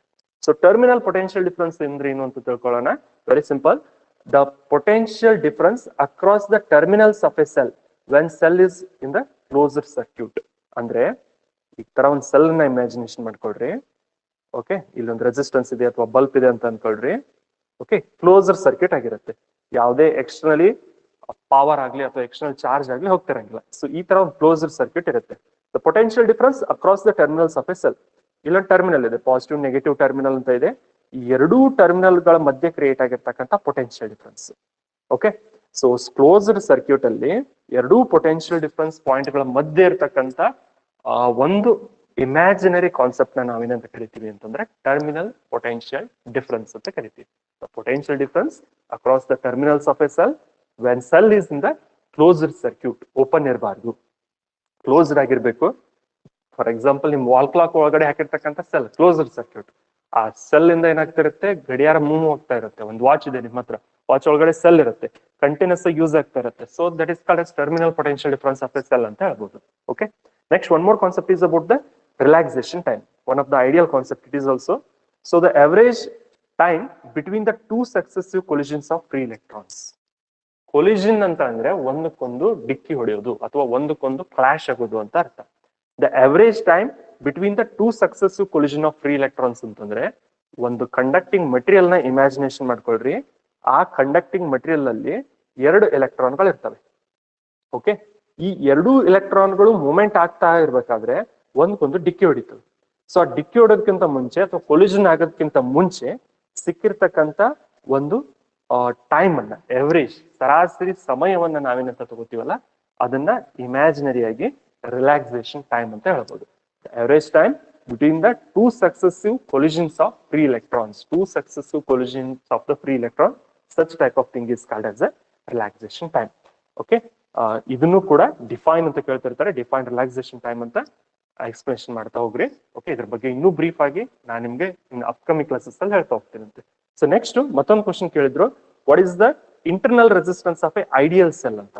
So ideal cell ಅಂತಂದ್ರೆ ಒಂದು standard cell. ಆ standard cell ಆಗಿರ್ಬೇಕು ಅಂದ್ರೆ ಅದ್ರ ಇಂಟರ್ನಲ್ ರೆಸಿಸ್ಟೆನ್ಸ್ ಎಷ್ಟಿರ್ಬೇಕು ಅಂತ ಕೇಳಿರ್ತಾರೆ. ಸೊ ಆನ್ಸರ್ ಎಷ್ಟು ಅಂದ್ರೆ 0, ಅಂದ್ರೆ ಯಾವುದೇ ಅಪೋಸಿಷನ್ ಇರಬಾರ್ದು. ಇಂಟರ್ನಲ್ ರೆಸಿಸ್ಟೆನ್ಸ್ ಅಂದ್ರೆ ಈ ಸೆಲ್ ಒಳಗಡೆ ಇರ್ತಕ್ಕಂಥ ಎಲೆಕ್ಟ್ರೋಡ್ ಮತ್ತೆ ಎಲೆಕ್ಟ್ರೋಲೈಟ್ ಇಂದ ಕ್ರಿಯೇಟ್ ಆಗ್ತಕ್ಕಂಥ ಅಪೋಸಿಷನ್. ಇದನ್ನ ಯಾವಾಗ್ಲೂ ಸ್ಮಾಲ್ ಆರ್ ಲೆಟರ್ ಇಂದ ಇಂಡಿಕೇಟ್ ಮಾಡ್ತಾರೆ. So opposition offered by electrodes and electrolyte. Okay, ಈ ಆನೋಡ್ ಕ್ಯಾಥೋಡ್ ಅಂತ ಕರಿತಿರ್ತೀರಿ. ಈ ತರ ಒಂದು ಸೆಲ್ ಇರುತ್ತೆ ಅಂತ ಅನ್ಕೊಳ್ರಿ, ಅದರಲ್ಲಿ ಆನೋಡ್ ಕ್ಯಾಥೋಡ್ ಅಂತ ಹಾಕಿರ್ತೀರಿ, ಹೌದಾ? ಸೊ ಇವು ಎರಡಕ್ಕೂ ನಾವೇನಂತ ಕರಿತೀವಿ ಅಂತಂದ್ರೆ ಎಲೆಕ್ಟ್ರೋಡ್ಸ್ ಅಂತ ಕರಿತೀವಿ. ಇದ್ರ ಒಳಗಡೆ ಸೊಲ್ಯೂಷನ್ ಇರುತ್ತಲ್ಲ ಅದನ್ನ ನಾವು ಎಲೆಕ್ಟ್ರೋಲೈಟ್ ಅಂತ ಕರಿತೀವಿ. ಈ ಎಲೆಕ್ಟ್ರೋಡು ಎಲೆಕ್ಟ್ರೋಲೈಟ್ ಇಂದ ಕ್ರಿಯೇಟ್ ಆಗ್ತಕ್ಕಂಥ ಒಂದು ಸಣ್ಣ ಅಪೋಸಿಷನ್ ಅನ್ನ, ಇಂಟರ್ನಲ್ ಅಪೋಸಿಷನ್ ಅನ್ನ ನಾವು ಇಂಟರ್ನಲ್ ರೆಸಿಸ್ಟೆನ್ಸ್ ಅಂತ ಕರಿತೀವಿ. ಸ್ಮಾಲ್ ಆರ್ ಲೆಟರ್ ಇಂದ ಇಂಡಿಕೇಟ್ ಮಾಡ್ತಾರೆ. ಕ್ಯಾಪಿಟಲ್ ಆರ್ ಇಂಡಿಕೇಟ್ ಮಾಡೋದು ಎಕ್ಸ್ಟರ್ನಲ್ ರೆಸಿಸ್ಟೆನ್ಸ್ ಅಂತ, ಸ್ಮಾಲ್ ಆರ್ ಇಂಡಿಕೇಟ್ ಮಾಡೋದು ಇಂಟರ್ನಲ್ ರೆಸಿಸ್ಟೆನ್ಸ್ ಅಂತ. ನೆನ್ಪಿಟ್ಕೊಳ್ರಿ. ಸೊ ಈ ಇಂಟರ್ನಲ್ ರೆಸಿಸ್ಟೆನ್ಸ್ ಆ ಸ್ಟ್ಯಾಂಡರ್ಡೈಸ್ ಸೆಲ್ಗೆ ಎಷ್ಟು ಇರಬೇಕು ಅಂತ ಒಂದು question. Okay, what is the ideal resistance of ideal cell ಅಂತ ಕೇಳಿದ್ರೆ, internal resistance of ideal cell ಅಂತ ಕೇಳಿದ್ರೆ 0, ಅಂದ್ರೆ ಕಂಪ್ಲೀಟ್ಲಿ ಯಾವುದೇ ಅಪೋಸಿಷನ್ ಇರಬಾರ್ದು. ಅದನ್ನ ನಾವು ಸ್ಟ್ಯಾಂಡರ್ಡೈಸ್ಡ್ ಐಡಿಯಲ್ ಸೆಲ್ ಅಂತ ಹೇಳ್ತಾ ಹೋಗ್ಬೋದು. And one more thing, name a device which works on the basic principle of Wheatstone bridge network. ಇವಾಗ ನಾನು ಹೇಳಿದೆ P/Q = R/S ಅಂತ ಒಂದು ರಿಲೇಶನ್ಶಿಪ್ ಯೂಸ್ ಮಾಡಿದ್ವಿ, ಅದು ವೀಟ್ಸ್ಟೋನ್ ಬ್ರಿಡ್ಜ್ ನೆಟ್ವರ್ಕ್ ಡೆರಿವೇಶನ್ ಬಲ್ಲಿ. ಸೊ ಅದರಲ್ಲಿ ಈ ಯಾವ್ದಾದ್ರು ಒಂದು ಡಿವೈಸ್ ಬಗ್ಗೆ ಹೇಳ್ರಿ. ಯಾವ ಡಿವೈಸ್ ಈ ವೀಟ್ಸ್ಟೋನ್ ಬ್ರಿಡ್ಜ್ ನೆಟ್ವರ್ಕ್ ಮೇಲೆ ಕೆಲಸ ಮಾಡುತ್ತೆ ಅಂತ ಕೇಳಿರ್ತಾರೆ. Already I explain you, that is metre bridge. Metre bridge work ಮಾಡುತ್ತೆ, ಪೊಟೆನ್ಶಿಯೋಮೀಟರ್ ಅನ್ನೋ ಡಿವೈಸ್ ಕೂಡ ವರ್ಕ್ ಮಾಡುತ್ತೆ. The correct answer will be meter bridge. So these are also some of the important questions which were asked in the previous year question paper. Okay, ಹಾಗಾದ್ರೆ ಪೊಟೆನ್ಶಿಯೋಮೀಟರ್ ಅಂದ್ರೆ ಹೆಂಗಿರುತ್ತೆ ಅಂತ ನೋಡೋಣ. ಪೊಟೆನ್ಶಿಯೋಮೀಟರ್ ಅಂತಂದ್ರೆ, so this is having 2 important applications. ಮತ್ತೆ metre bridge ಪೊಟೆನ್ಶಿಯೋಮೀಟರ್ ಇರೋ difference ಏನು ಅಂತಂದ್ರೆ, ಸ್ವಲ್ಪ ಕೇರ್ಫುಲ್ ಆಗಿ ಅಬ್ಸರ್ವೇಷನ್ ಮಾಡ್ರಿ. ಇದರಲ್ಲಿ 4 ಮೀಟರ್ ಲೆಂತ್ ಆಫ್ ವೈರ್ ಇರುತ್ತೆ. ಮೀಟರ್ ಬ್ರಿಡ್ಜ್ ಅಲ್ಲಿ 1 ಮೀಟರ್ ಲೆಂತ್ ಇರೋ ವೈರ್ ಇರುತ್ತೆ. ಓಕೆ, ಆ ಕಾನ್ಸ್ಟಂಟೈನ್ ಅಥವಾ ಮ್ಯಾಂಗನಿನ್ ವೈರ್ ನ ಯೂಸ್ ಮಾಡ್ತಾರೆ ಅಂತ ಹೇಳಿದ್ದೆ. ಇದರಲ್ಲಿ 1 ಮೀಟರ್ ವೈರ್ ಇರೋದಿಲ್ಲ, 4 ಮೀಟರ್ಸ್ ಆಫ್ ವೈರ್ ಇರುತ್ತೆ. 4 ಮೀಟರ್ ಉದ್ದ ವೈರ್ ಇರುತ್ತೆ. ಅದನ್ನ ಕಂಪ್ಲೀಟ್ ಆಗಿ ಈ ತರ ಶೇಪ್ ಅಲ್ಲಿ ಏನ್ ಮಾಡಿರ್ತಾರೆ ಅಂದ್ರೆ ಬೆಂಡ್ ಮಾಡಿರ್ತಾರೆ. ಲ್ಯಾಬ್ ಅಲ್ಲಿ ನಿಮ್ಗೆ ಅದನ್ನ ತೋರಿಸ್ತೀವಿ ಬ್ರೀಫ್ ಆಗಿ, ಜಸ್ಟ್ ಒಂದು ಐಡಿಯಾ ತಿಳ್ಕೊಳ್ಳಿ. ಇದರಲ್ಲಿ ಅದ್ರ ಮಿಡ್ಲ್ ಏನಿರುತ್ತೆ ಅಂತಂದ್ರೆ ಒಂದು ಸ್ಕೇಲ್ ಇರುತ್ತೆ, ಅಥವಾ ಎಂಡಿಗಾದ್ರೂ ಸ್ಕೇಲ್ ಅನ್ನ ಕೊಟ್ಟಿರ್ತಾರೆ. ಮತ್ತೆ ಇಲ್ಲಿ ಏನ್ ಕಾಣ್ತಾ ಇದೆಯಲ್ಲ, ಈ ಡಿವೈಸ್ ಗೆ ನಾವೇನಂತ ಕರಿತೀವಿ ಅಂತಂದ್ರೆ ರಿಯೋಸ್ಟಾಟ್ ಅಂತ ಕರಿತೀವಿ. V will call it as the rheostat. Rheostat ಬಗ್ಗೆ ನಿಮ್ಗೆ ಹೇಳಿದ್ದೆ, ಇದು ವೇರಿಯಬಲ್ ರೆಸಿಸ್ಟೆನ್ಸ್ ತರ ಕೆಲಸ ಮಾಡುತ್ತೆ. ಅಲ್ಲಿ ಒಂದು ಥಿನ್ ವೈರ್ ಇರುತ್ತೆ, ಅದು ರೆಸಿಸ್ಟೆನ್ಸ್ ನಿಮ್ಗೆ ಎಷ್ಟು ಬೇಕೋ ಅಷ್ಟನ್ನ ಇನ್ಕ್ರೀಸ್ ಮತ್ತೆ ಡಿಕ್ರೀಸ್ ಮಾಡೋ ಕೆಪಾಸಿಟಿ ಅದಕ್ಕಿರುತ್ತೆ. Okay, so this type of device is called as a rheostat. Rheostat ಅನ್ನ ನಾವು ಇಲ್ಲಿ ಕನೆಕ್ಷನ್ ಮಾಡಿರ್ತೀವಿ. ಮತ್ತೊಂದು ಇಲ್ಲಿ ಕಾಣ್ತಕ್ಕಂಥ ಡಿವೈಸ್ ಯಾವುದು ಅಂತಂದ್ರೆ galvanometer. As usual I told you, the device which is used to check the presence of current in the electrical circuit as well as to show the direction of the current. ಅದನ್ನ use ಮಾಡ್ಕೊಂಡಿರ್ತೀವಿ. ಮತ್ತೆ ಪ್ಲಕ್ಕಿ ಇರುತ್ತೆ. ಇಲ್ಲಿರೋದು ನೀವು ಒಂದು ಬ್ಯಾಟ್ರಿನ ತಗೋಬಹುದು, battery eliminator ನ ತಗೋಬಹುದು. ಮತ್ತೆ ಇಲ್ಲಿ 2 ಸೆಲ್ ನ ತಗೊಂಡಿರ್ತೀವಿ. ಒಂದು ಡೇನಿಯಲ್ ಸೆಲ್, ಮತ್ತೊಂದು ಲ್ಯಾಕ್ಲಾಂಚಸ್ ಸೆಲ್ ಅಂತ ಇರುತ್ತೆ. 2 ವೇ ಬ್ಯಾಟ್ರಿ ಇರುತ್ತೆ. ಒಂದ್ ಕಡೆ ಸಿಂಗಲ್ ವೇ ಬ್ಯಾಟ್ರಿ, 2 ವೇ ಪ್ಲಕ್ಕಿ ಇರುತ್ತೆ, ಮತ್ತೊಂದ್ ಕಡೆ 1 ವೇ ಪ್ಲಕ್ಕಿ ಇರುತ್ತೆ. ಅದು ಹೇಗಿರುತ್ತೆ ಅನ್ನೋದು ನಿಮ್ಗೆ ಲ್ಯಾಬ್ ಅಲ್ಲಿ ಬ್ರೀಫ್ ಆಗಿ ಹೇಳ್ತೀವಿ. ಸೊ ಈ ಕೀಗಳ ಮುಖಾಂತರ ಇಡೀ ಕಂಟ್ರೋಲೇಷನ್ ಆನ್ ಅಂಡ್ ಆಫ್ ಮಾಡ್ತಾ ಇರ್ತೀವಿ. ಸೊ ಈ ಡೇನಿಯಲ್ ಮತ್ತೆ ಲ್ಯಾಕ್ಲಾಂಚಸ್ ಸೆಲ್ ಎರಡೂನು ನಾವು ಯೂಸ್ ಮಾಡ್ಕೋತಿರ್ತೀವಿ. ಅದು ಎಲೆಕ್ಟ್ರಿಕ್ ಆಗಿರ್ಬೋದು ಅಥವಾ ಕೆಮಿಕಲ್ ಇಂದ ಪ್ರೊಡಕ್ಷನ್ ಮಾಡಿರೋ ಡೇನಿಯಲ್ ಅಥವಾ ಲ್ಯಾಕ್ಲಾಂಚಸ್ ಸೆಲ್ ಆಗಿರ್ಬೋದು. ಈ ಎರಡೂ ಮಟೀರಿಯಲ್ ಗಳ ಇಂಟರ್ನಲ್ ರೆಸಿಸ್ಟೆನ್ಸ್ ಅನ್ನ ಕಂಡುಹಿಡಿಯಕ್ಕೆ ಇದು ಯೂಸ್ ಆಗುತ್ತೆ. ಯಾವ್ದೇ ಇರಲಿ ಮಟೀರಿಯಲ್. ಒಂದು ಮೇನ್ ಅಪ್ಲಿಕೇಶನ್ ಅಂತಂದ್ರೆ the device which is used to determine the internal resistance of any type of a cell. So at that time situation we have to make use of the potentiometer. Internal resistance ಬಗ್ಗೆ ಹೇಳಿದ್ದೆ. The opposition offered by electrodes and electrolyte. Electrode ಮತ್ತೆ electrolyte ಮಧ್ಯೆ ಇರ್ತಕ್ಕಂಥ ಒಂದು ಸಣ್ಣ opposition ಅನ್ನ ohm ಅಲ್ಲಿ ಕಂಡುಹಿಡಿತಕ್ಕಂಥದ್ದು. Ohm ಅನ್ನು SI ಯೂನಿಟ್ ಅಲ್ಲಿ ಕಂಡುಹಿಡಿಯಕ್ಕೆ ಅಂತ ಹೇಳಿ ನಮ್ಗೆ ಇದು ಯೂಸ್ ಆಗುತ್ತೆ ಅಂತ ಹೇಳಿ. ಮತ್ತೆ ಇನ್ನೊಂದು ಏನ್ರಿ ಇದ್ರ ಅಪ್ಲಿಕೇಶನ್ ಅಂತಂದ್ರೆ, this is also use to compare the EMF of 2 cells. 2 ಸೆಲ್ಗಳ ಮಧ್ಯೆ ಇರ್ತಕ್ಕಂಥ EMF ನ ಎಲೆಕ್ಟ್ರೋಮೋಟಿವ್ ಫೋರ್ಸ್ ಯಾವ್ದು ಹೆಚ್ಚಿರುತ್ತೆ, ಯಾವ್ದು ಕಡಿಮೆ ಇರುತ್ತೆ ಅನ್ನೋದನ್ನು ಕೂಡ ಈ ಡಿವೈಸ್ ಇಂದ ನಾವು ತಿಳ್ಕೊಬಹುದು. So that is the main application of the potentiometer. So ಆ ಪೊಟೆನ್ಶಿಯೋಮೀಟರ್ ನ ಯೂಸ್ ಮಾಡ್ಕೊಂಡು ಇದೆಲ್ಲದನ್ನು ನಾವು ಕಂಡುಹಿಡಿತಾ ಹೋಗ್ತಿರ್ತೀವಿ. ಇದನ್ನ ಲ್ಯಾಬ್ರೋಟರಿಯಲ್ಲಿ ನಿಮಗೆ ಕೊಟ್ಟಿರ್ತೀವಿ. ಅಲ್ಲಿ ಕಂಡುಹಿಡಿಯೋ ಮೆಥಡ್ ಅನ್ನ ಇನ್ನೂ ಬ್ರೀಫ್ ಆಗಿ ಡಿಸ್ಕಷನ್ ಮಾಡೋಣ. ಜಸ್ಟ್ ಇಲ್ಲಿ ಒಂದು ಯಾವ ತರ ಇರುತ್ತೆ ಅನ್ನೋ ಒಂದು ನಾಲೆಜ್ ನಿಮಗೆ ಇರುತ್ತೆ. ಓಕೆ, ಸೊ ಎರಡೂ ಡಿವೈಸ್ಗಳು ವಿಟ್ಸ್ಟೋನ್ ಬ್ರಿಡ್ಜ್ ಅನ್ನೋ ನೆಟ್ವರ್ಕ್ ಮೇಲೆ ಅಥವಾ ವಿಟ್ಸ್ಟೋನ್ ಬ್ರಿಡ್ಜ್ ಅನ್ನೋ ಒಂದು ಕಾನ್ಸೆಪ್ಟ್ ಮೇಲೆ ವರ್ಕ್ ಆಗ್ತಿರ್ತವೆ. ಆ ಬೇಸಿಕ್ ಪ್ರಿನ್ಸಿಪಲ್ ಮೇಲೆ work ಆಗ್ತಿರ್ತವೆ. And remember that important factor also. Okay, so now let's go for some of the other questions also, and now let's go for the explanation of the applications of the potentiometer. Just now I told you, ಇವತ್ತೇನು ಹೇಳಿದೆ, it is used to compare the EMF of 2 cells. ಈ 2 ಸೆಲ್ಗಳ ಮಧ್ಯೆ ಇರ್ತಕ್ಕಂಥ EMF electromotive force ಯಾವ್ದು ಜಾಸ್ತಿ ಇದೆ, ಯಾವ್ದು ಕಡಿಮೆ ಇದೆ ಅನ್ನೋದನ್ನ ಕಂಪ್ಯಾರಿಸನ್ ಮಾಡಕ್ಕೆ ಇದು ಯೂಸ್ ಆಗ್ತಿರ್ತದೆ. And also it is used to determine the internal resistance of a cell. Cell ಒಳಗಡೆ ಇರತಕ್ಕಂಥ ಇಂಟರ್ನಲ್ ರೆಸಿಸ್ಟೆನ್ಸ್ ಅನ್ನ ಕಂಡುಹಿಡಿಯಕ್ಕೂ ಕೂಡ ಇದು ಹೆಲ್ಪ್ ಆಗ್ತಿರುತ್ತೆ. Okay, so now go for the one more question. How does the resistivity of a semi conductor vary with its temperature? ಅಂದ್ರೆ resistivity rho symbol ಇಂದ indicate ಮಾಡ್ತೀವಿ, ಹೌದಾ? ಟೆಂಪರೇಚರ್ ನ T ಲೀಟರ್ ಇಂದ ಇಂಡಿಕೇಟ್ ಮಾಡ್ತೀವಿ. ಇವೆರಡರ ಮಧ್ಯೆ ಇರತಕ್ಕಂಥ ರಿಲೇಶನ್ಶಿಪ್ ಏನು ಅಂದ್ರೆ, ಟೆಂಪರೇಚರ್ ನ ಹೆಚ್ಚಿಗೆ ಮಾಡಿದಾಗ ರೆಸಿಸ್ಟಿವಿಟಿ ಏನಾಗುತ್ತೆ ಅನ್ನೋದು ಇಲ್ಲಿ ಕೇಳಿರೋ ಕ್ವಶನ್. ಓಕೆ, ಇದನ್ನ ನಿಮ್ಗೆ ಅರ್ಥ ಮಾಡ್ಕೊಳಕ್ ಅಂತೇಳಿ ಒಂದು ಡಯಾಗ್ರಾಮ್ ನ ಕೊಡ್ತೀನಿ, ಒಂದು ಗ್ರಾಫ್ ಅನ್ನ ನಿಮ್ಗೆ ತೋರಿಸ್ತಾ ಹೋಗ್ತೀನಿ. ಈ ಗ್ರಾಫ್ ಅನ್ನ ನೋಡಿದಾಗ ನೀವು ಗೆಸ್ ಮಾಡ್ಬೋದು. ಸ್ವಲ್ಪ ಅಬ್ಸರ್ವೇಷನ್ ಮಾಡ್ರಿ ಗ್ರಾಫ್ ಅನ್ನ ಕರೆಕ್ಟ್ ಆಗಿ. ಈ ಗ್ರಾಫ್ ಅಲ್ಲಿ ಏನ್ ತಗೊಂಡಿದೀವಿ ಅಂತಂದ್ರೆ, along the X axis we have taken the temperature. Temperature ನನ್ನ ಕೆಲ್ವಿನ್ ಲೆಕ್ಕದಲ್ಲಿ ತಗೊಂಡಿರ್ತೀವಿ. ಓಕೆ, ಯಾಕಂದ್ರೆ SI ಯೂನಿಟ್ ಆಫ್ ಟೆಂಪರೇಚರ್ ಅಲ್ಲಿ ಕೆಲ್ವಿನ್, ನಾಟ್ ಡಿಗ್ರಿ ಸೆಲ್ಸಿಯಸ್. ಮತ್ತೆ Y ಆಕ್ಸಿಸ್ ಅಲ್ಲಿ ರೆಸಿಸ್ಟಿವಿಟಿ ತಗೊಂಡಿರ್ತೀವಿ, and this will be taken in terms of ohm metre. 0.2 ohm metre, 0.4 ohm metre ಲೆಕ್ಕದಲ್ಲಿ ನಾವು ಅದನ್ನ ತಗೊಂಡಿರ್ತೀವಿ. ಓಕೆ, ಸೊ ಹಾಗಾದ್ರೆ ಈ ಡಯಾಗ್ರಾಮ್ ಅನ್ನ ನೋಡಿದಾಗ ನಿಮ್ಗೊಂದು ಐಡಿಯಾ ಸಿಗುತ್ತೆ. 50, 100, 150, 200, 250 ಕೆಲ್ವಿನ್ ಲೆಕ್ಕದಲ್ಲಿ ಏನಾಗುತ್ತೆ, ಇನ್ಕ್ರೀಸ್ ಮಾಡ್ತಾ ಹೋದ್ರಿ ಅಂತ ಅನ್ಕೊಳ್ರಿ ಟೆಂಪರೇಚರ್. ಅಂದ್ರೆ ಯಾವುದೇ ಒಂದು ಮೆಟಲ್ ಅನ್ನ ತಗೊಂಡು, ಕಾಪರ್ ಅಥವಾ ಅಲ್ಯೂಮಿನಿಯಂ ಯಾವುದೇ ಒಂದು ವೈರ್ ತಗೊಳ್ರಿ. ಇಲ್ಲಿ ಅವ್ರು ಕಾಪರ್ ಅನ್ನ ತಗೊಂಡಿರ್ತಾರೆ. ಸೊ ಕಾಪರ್ ವೈರ್ ಹೀಟ್ ಮಾಡ್ತಾ ಹೋಗ್ಬೇಕು. ಹೀಟ್ ಮಾಡೋದ್ರ ಜೊತೆ ಅದ್ರೊಳಗಡೆ ಕರೆಂಟ್ ಪಾಸ್ ಮಾಡ್ತಾ ಹೋಗ್ಬೇಕು. ಅವಾಗ ಟೆಂಪರೇಚರ್ ಇನ್ಕ್ರೀಸ್ ಆಗುತ್ತೆ. ಟೆಂಪರೇಚರ್ ಇನ್ಕ್ರೀಸ್ ಆದಾಗ ಸ್ವಲ್ಪ ಕರೆಕ್ಟ್ ಆಗಿ ನೋಡ್ರಿ, ಈ ಗ್ರಾಫ್ ಕೂಡ ಇನ್ಕ್ರೀಸ್ ಆಗ್ತಾ ಹೋಗ್ತಾ ಇದೆ. ಅಂದ್ರೆ ಅದರ ಅರ್ಥ, as you increase the temperature, the resistivity also increases for the normal conductors. Copper, aluminium ಇಂಥ ವಸ್ತುಗಳಿಗೆ ಟೆಂಪರೇಚರ್ ನ ಹೆಚ್ಚಿಗೆ ಮಾಡಿದಾಗ ಅಲ್ಲಿರ್ತಕ್ಕಂಥ ರೆಸಿಸ್ಟಿವಿಟಿ ಕೂಡ ಏನಾಗ್ತಾ ಹೋಗುತ್ತೆ ಅಂತಂದ್ರೆ ಹೆಚ್ಚಾಗ್ತಾ ಹೋಗುತ್ತೆ. ಸೆಮಿ ಕಂಡಕ್ಟರ್ ಅಲ್ಲಿ ಚೇಂಜ್ ಆಗುತ್ತೆ. ಮತ್ತೆ ಅದು ಇವಾಗ ಬೇಡ, ಸೆಮಿ ಕಂಡಕ್ಟರ್ ಚಾಪ್ಟರ್ ನಾನು ನಿಮ್ಗೆ ಅದ್ರ ಬಗ್ಗೆ ಬ್ರೀಫ್ ಆಗಿ ಹೇಳ್ತೀನಿ. ಈ ಒಂದು ರಿಲೇಶನ್ಶಿಪ್ ನಿಮ್ಗೆ ಗೊತ್ತಿರಬೇಕು. ಈ ಡಯಾಗ್ರಾಮ್ ನ ಪ್ರೀವಿಯಸ್ ಇಯರ್ ಕ್ವಶನ್ ಪೇಪರ್ ಅಲ್ಲಿ ಕೇಳಿದ್ರು. Draw graphical representation for the relationship between the temperature and resistivity of a conductor. Okay, as you increase the temperature ಅಂತ ಕೇಳಿದ್ರು. At that time you can write this explanation. Number ಬರಿಬೇಕಂತ ಏನ್ condition ಇಲ್ಲ, 0, 50, 100 ಅಂತೇಳಿ just ಆ relationship ಗೊತ್ತಿದ್ರೆ ಸಾಕು. ಮತ್ತೊಂದು ಎಕ್ಸಾಂಪಲ್ ನ ಕೊಟ್ಟಿರ್ತಾರೆ ನೋಡ್ರಿ, ನಿಕ್ರೋಮ್ ವೈರ್. ನಿಕ್ರೋಮ್ ವೈರ್ ನ ಐರನ್ ಬಾಕ್ಸ್ ಅಲ್ಲಿ ಯೂಸ್ ಮಾಡ್ತಿರ್ತಾರೆ. ಐರನ್ ಬಾಕ್ಸ್ ಕೆಲವೊಂದಿಷ್ಟು ಅಲಾಯ್ಗಳಲ್ಲಿ ಇದನ್ನ ನಾವು ಯೂಸ್ ಮಾಡ್ಕೊತಿರ್ತೀವಿ. ಅಂದ್ರೆ ಎಲೆಕ್ಟ್ರಿಕಲ್ ಎನರ್ಜಿ ಇದ್ದದನ್ನ ಹೀಟ್ ಎನರ್ಜಿ ಆಗಿ ಕನ್ವರ್ಟ್ ಮಾಡ್ಕೋಬೇಕು ಅಂತೇಳಿ. ಸೊ ಅವಾಗ್ಲೂ ಕೂಡ ಅಷ್ಟೇ, as you increase the temperature increase ಆದಾಗ ನೋಡಿ, 200 ಇದ್ದಾಗ 1.10 ಓಮ್ ಸೆಂಟಿಮೀಟರ್ ಲೆಕ್ಕದಲ್ಲಿ ಇದೆ ಇದು. ನೆಕ್ಸ್ಟ್ 600 ಇದ್ದಾಗ 1.20 ಆಗ್ಬೋದು ಅಥವಾ ಅದಕ್ಕಿಂತ ಕಡಿಮೆ ಆಗುತ್ತೆ, 1.18 ಆಗ್ಬೋದು. 800 ಕೆಲ್ವಿನ್ ಇದ್ದಾಗ 1.20 ಓಮ್ ಸೆಂಟಿಮೀಟರ್ ಲೆಕ್ಕದಲ್ಲಿ. ಈ ತರ ಏನಾಗಿದೆ, ಯಾವ ತರ ಟೆಂಪರೇಚರ್ ನಾವು ಹೆಚ್ಚಿಗೆ ಮಾಡ್ಕೊಂತ ಹೋಗ್ತೀವಲ್ಲ ಆ ತರ ಅಲ್ಲಿರೋ ರೆಸಿಸ್ಟಿವಿಟಿ ಕೂಡ ಏನಾಗ್ತಿರುತ್ತೆ ಅಂತಂದ್ರೆ ಹೆಚ್ಚಾಗ್ತಾ ಹೋಗ್ತಿರುತ್ತೆ. Rho is equal to or rho is inversely proportional to temperature. Okay, sorry, rho is proportional to the temperature ಅಂತ ಹೇಳ್ಬೋದು. Directly proportional to temperature. As you increase the temperature, the resistivity also increases. If you decrease the temperature, the resistivity also decreases ಅಂತ ಹೇಳ್ಬೋದು. This is what the basic relationship. ಇದ್ರ ಬಗ್ಗೆ ಎಲ್ಲ brief ಆಗಿ ನಿಮ್ಗೆ experiments ಹೇಳ್ತಾ ಇರ್ಬೇಕಾದ್ರೆ ಕಂಟೆಂಟ್ ನ ನಾನು ಎಕ್ಸ್ಪ್ಲನೇಷನ್ ಮಾಡ್ತಾ ಹೋಗ್ತೀನಿ ಅಂತೆ. ಸೊ ಅಬ್ಸರ್ವೇಷನ್ ಮಾಡ್ರಿ, ಕ್ವಶನ್ ಅನ್ನ ಕೇಳಿದ್ರು.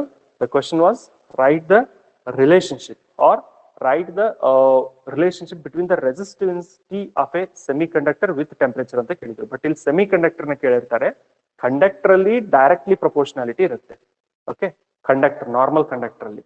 ನೀವೇನಾದ್ರೂ ಸೆಮಿ ಕಂಡಕ್ಟರ್ ತಗೊಂಡ್ರೆ ಜರ್ಮೇನಿಯಂ, ಸಿಲಿಕಾನ್, ಆರ್ಸೆನಿಕ್ ಅಂತ ತಗೋತೀವಿ. ಇಂಥ ಮಟೀರಿಯಲ್ ನ ತಗೊಂಡ್ರೆ ಇದೇ ಸೇಮ್ ಟೆಂಪರೇಚರ್ ಇದರಲ್ಲಿ ಯೂನಿವರ್ಸ್ಲಿ ಪ್ರಪೋರ್ಷನಾಲಿಟಿ ಇರುತ್ತೆ. ಅದ್ರ ಬಗ್ಗೆ ನಾನು ಬ್ರೀಫ್ ಆಗಿ ಹೇಳ್ತೀನಿ. ಬಟ್ ಈ ಡೆಫಿನೇಷನ್ ಅಲ್ಲಿ ಸೆಮಿ ಕಂಡಕ್ಟರ್ ಕೇಳಿರೋದ್ರಿಂದ ಯೂನಿವರ್ಸ್ಲಿ ಪ್ರಪೋರ್ಷನಾಲಿಟಿ ಇರುತ್ತೆ. ಯೂನಿವರ್ಸ್ಲಿ ಅಂತಂದ್ರೆ ನೀವು ಟೆಂಪರೇಚರ್ ನ ಹೆಚ್ಚಿಗೆ ಮಾಡಿದ್ರೆ ಆ ರೆಸಿಸ್ಟಿವಿಟಿ ಡಿಕ್ರೀಸ್ ಆಗ್ತಾ ಹೋಗುತ್ತೆ. This is applicable only in case of a semi conductor. Semiconductor ಅಲ್ಲಿ ಇದು ಅಪ್ಲೈ ಆಗುತ್ತೆ. ಮತ್ ಮೇಲ್ಗಡೆ ಏನ್ ತಗೊಂಡಿವಲ್ಲ, it is directly proportional to rho ಅಂತ, ಇದು ನಾರ್ಮಲ್ ಮೆಟಲ್ಸ್ ಅಲ್ಲಿ ಯೂಸ್ ಆಗುತ್ತೆ. ಮೆಟಲ್ಸ್ ಅಲ್ಲಿ, ನಾರ್ಮಲ್ ಮೆಟಲ್ಸ್ ಅಲ್ಲಿ ಯೂಸ್ ಆಗೋ ಕಾನ್ಸೆಪ್ಟೇ ಬೇರೆ, ಸೆಮಿ ಕಂಡಕ್ಟರ್ ಅಲ್ಲಿ ಯೂಸ್ ಆಗೋ ಕಾನ್ಸೆಪ್ಟೇ ಬೇರೆ. ಎರಡದ್ರಲ್ಲೂ ಡಿಫ್ರೆನ್ಸ್ ಇರುತ್ತೆ. ಕೆಲವೊಂದಿಷ್ಟು ಚಾಪ್ಟರ್ಸ್ ಅಲ್ಲಿ ಅದ್ರ ಬಗ್ಗೆ ನಾವು ಇನ್ನೂ ಬ್ರೀಫ್ ಆಗಿ ಡಿಸ್ಕಷನ್ ಮಾಡ್ತೀನಿ. At that time I will explain. Okay, semi conductor ಯಾವ ತರ ಇರುತ್ತೆ ಮತ್ತೆ ಕಂಡಕ್ಟರ್ ಅಲ್ಲಿ ಯಾವ ತರ ಇರುತ್ತೆ ಅನ್ನೋದನ್ನ ಆ ಟೈಮ್ ಅಲ್ಲಿ ನಾನು ನಿಮ್ಗೆ ಇನ್ನೂ ಬ್ರೀಫ್ ಆಗಿ ಹೇಳೋ ಪ್ರಯತ್ನ ಮಾಡ್ತೀನಂತೆ. ಓಕೆ, ನೆನ್ಪಿಟ್ಕೊಳ್ರಿ, ಸಾಕಷ್ಟು ಸಲ ಕೇಳಿರೋ ಕ್ವಶನ್ ಇದು.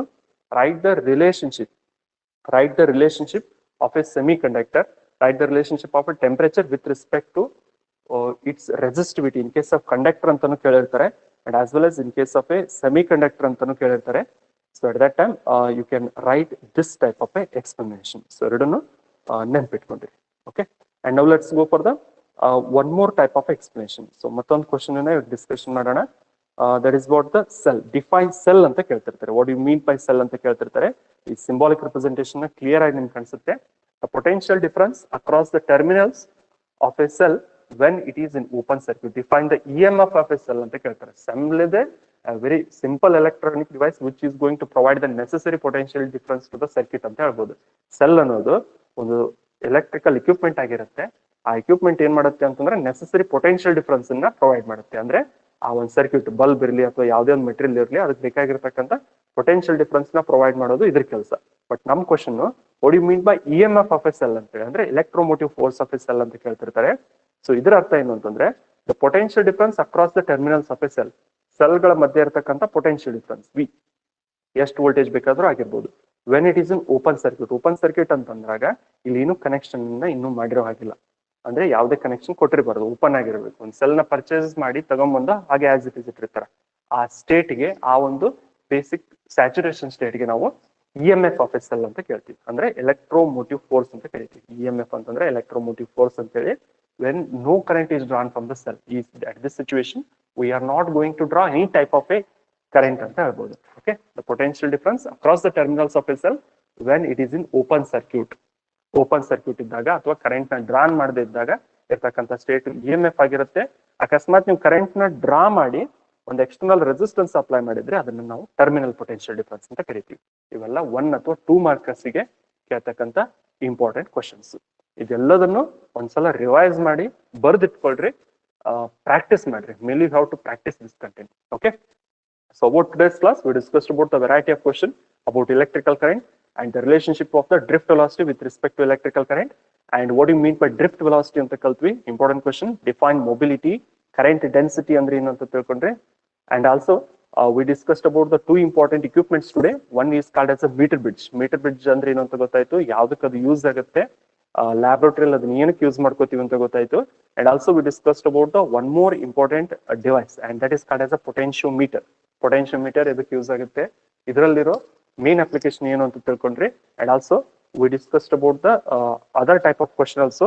Some of the other type of questions like we discussed about the concept of a applications of the potentiometer and terminal potential difference. What do you mean by terminal potential difference ಅಂತ ತಿಳ್ಕೊಂಡ್ರೆ relaxation time, internal resistance of a ideal cell, and what are the on which principle, okay, a device which on which principle it is going to work, the meter bridge on which principle it is going to work ಅಂತ ಗೊತ್ತಾಯ್ತು. ಅಥವಾ ವಿಡ್ಶಮ್ bridge network ಮೇಲೆ work ಆಗ್ತಕ್ಕಂಥ device ಬಗ್ಗೆ ತಿಳ್ಕೊಂಡ್ರೆ metre bridge ಅಂತ ಕರಿತಿರ್ತೀರಿ. And also we discussed about the other type of questions, like what is the relationship of the temperature in case of a conductor. Conductor ಈ ತರ ಇರುತ್ತೆ, ನೀವೇನಾದ್ರೂ ಸೆಮಿ ಕಂಡಕ್ಟರ್ ಅಂತ ತಗೊಂಡ್ರೆ you will get the graph like this type. Reverse procedure ಅಲ್ಲಿ ಇರುತ್ತೆ. Okay, reverse in the sense you will get the graph like this type. ಇದು ಎಲ್ಲಿ ಅಪ್ಲಿಕೇಬಲ್ ಆಗುತ್ತೆ ಅಂತಂದ್ರೆ ಜರ್ಮೇನಿಯಮ್, ಸಿಲಿಕಾನ್ ಅಂತ ಕರಿತೀವಲ್ಲ, ನಿಮ್ ಮೆಮರಿ ಕಾರ್ಡು ಪೆನ್ ಡ್ರೈವ್ ಅಲ್ಲಿ ಇರ್ತಕ್ಕಂಥ ಕಂಟೆಂಟ್ ಅದು ಪೆಂಡ್ರಿಕಲ್ ಸಿಲ್ವರ್ ಗೋಲ್ಡ್ ಸ್ಟ್ರಿಪ್ ತರ ಇರುತ್ತೆ ನೋಡ್ರಿ. ಪೆನ್ ಡ್ರೈವ್ ಅಥವಾ ಮೆಮರಿ ಕಾರ್ಡ್ ಹಿಂದ್ಗಡೆ ಇರುತ್ತಲ್ಲ, ಸಿಲಿಕಾನ್ ಯೂಸ್ ಮಾಡ್ತಿರ್ತಾರೆ. ಸೊ ಅವಾಗ ಇದು ರಿವರ್ಸ್ ಆಗಿರುತ್ತೆ. As you increase the temperature in case of a conductor, resistivity decreases.